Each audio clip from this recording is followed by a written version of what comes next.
सर्व मंडळींच्या चरणी साष्टांग दंडवत. सर्वांना रामकृष्ण आहे. आज आपण इंद्रायणी मातेचं जे रौद्र रूप आहे या ठिकाणी आपण पाहू शकता.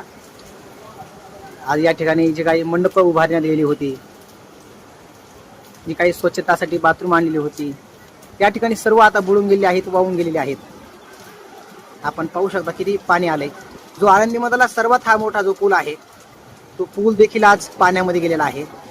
म्हणून सर्वांना विनंती आहे, जी मंडळी आळंदीच्या दिशेने येत आहे त्या मंडळींना विनंती की आज माऊलींच्या दर्शनाकडे येऊ नका. कारण या ठिकाणी जेवढी काही पूल आहेत, 3-4 जे पूल आहेत, दगडी पूल, हे सर्व पूल पाण्याखाली गेलेले आहेत. म्हणून आज या ठिकाणी येऊ नका. विश्वमाऊली ज्ञानोबारायांचं या ठिकाणी आपल्याला दर्शन घडवतोय मी. आज आपण ऑनलाईनच दर्शन घ्या, कारण या ठिकाणी आज तर काय आपल्याला येता येणार नाही. त्यामुळे आजचं विश्वमाऊली ज्ञानोबारायांचं दर्शन.